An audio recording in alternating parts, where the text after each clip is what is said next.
What's up, everybody? It's your boy Kyle Anthony, and welcome to another episode of The Neighborhood Talk. I'm your HOH, and I'm in the car patrolling the neighborhood, making sure everything is A1 good as usual.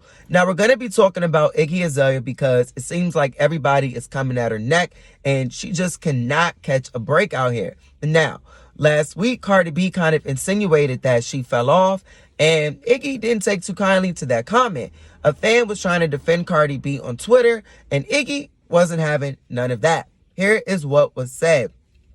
You did fall off for a while, but that wasn't your fault. That was your label's fault. That was the point she was making. It wasn't because of you. It was because of your label's support. Iggy responded back to that person and said, listen, you can look at it that way. However, that's not what was said, and no one has hit me up for any clarification. So it means what it means until the person who said it says otherwise, and I don't fuck with that statement. The end. And then another person commented and said, but did Cardi lie, Iggy? Iggy responded back and said, yes, I'm still charting, still have the most viewed videos, still earn millions, still booked, still lasting after 7 years. Goodbye.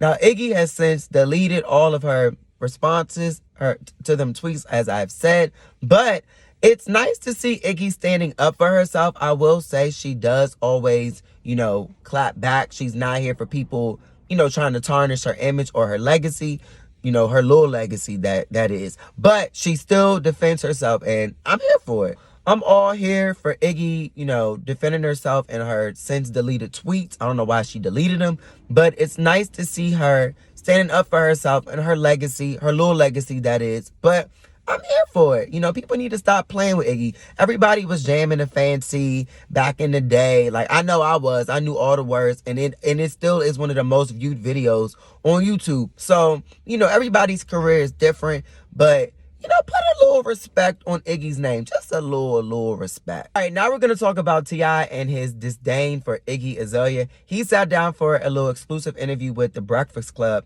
and they asked him why did he say Iggy was the biggest mistake of his career. Now, he said that's not what he meant, and that was taken out of context. What he meant was when Iggy started noticing that white people basically fucked with her, she switched up. And that's when he realized he had to take a step back because she was moving in a way that he felt like could have damaged his reputation. Check out the clip. Why did you say Iggy was your biggest mistake? I didn't say my biggest mistake. I said, somebody said, what in your career? The question was, what in your career do you think you still have to accomplish? And I said, well, I got to find, I got to introduce another female to the game that can undo the blunder of Iggy Azalea. Why was she a blunder, though? Well, I mean, I really feel like she was meant to be great. She was for a moment. See, that was, no.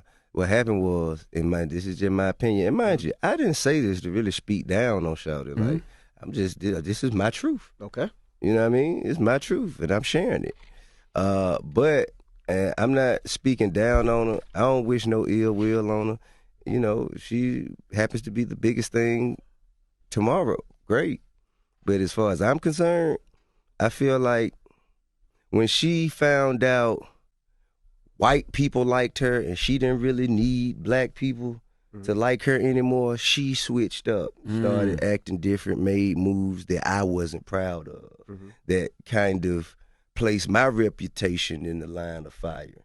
And she was very arrogant about it. You know what I mean? And I feel like that energy, led to motherfuckers like, we ain't fucking with that. Right. And also outside of, the raps were dope at first. You know what I mean? Of course, she had writers. Help. Yeah. You know what I'm saying? But it was dope at first, and then she exposed herself so much, and and it just the Sway freestyle, all of it, just everything, Twitter, what I mean, just all of it, and I feel like it just kind of undid all the good that was done. A lot of that wasn't your fault, though. But no, I know it wasn't. That's what I'm saying. But I'll chalk it up. You took a white girl from Australia, and she had a #1 record, and for a moment her name was in the conversation. That's right. That was a win to me.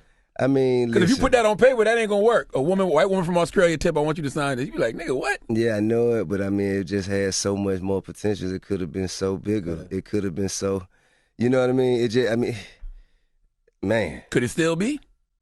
man. Tip like that on my watch. I mean, I'm just saying, I'm not finna take that risk no more. I'm not finna put my reputation in jeopardy no more for it. I mean, I think that, how about they are their biggest problem?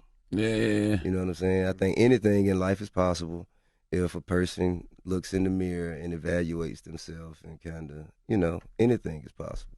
Now, y'all already know Iggy was going to get in T.I.'s ass, and she did just that on Twitter. She said, quote, "When will this guy shut up? The only song you ever were a part of making was 100. Thank you for that. But you were not a part of the creative or executive process on that album, which is why I've always taken issue with you trying to approximate yourself with its success. Please move on and speak about artists you are actually helping and stop trying to bring me up for relevance. I don't bring your ass up. No one is asking about you. I'm trying to be nice because I generally have better and more interesting things happening. But seeing a man speaking out of his asshole and blurting out one thing in public and another in private for years is really infuriating. Keep it pushing, sweetie, and worry about what your next storyline is for Family Hustle." Now that was a read right there, ladies and gentlemen. Okay, y'all. Now, I checked out some comments on Twitter and Instagram, and I actually agree with what a lot of people say. Iggy just knew her market. She knew that white people liked her music more than black people, and you can't fault her for that. She knew where her moneymaker was, and she went with the dollar bills. And I'm not mad at that. Get your coins, Iggy. But y'all let me know below. Like and subscribe and comment. And why is everybody coming for Iggy? Like, damn.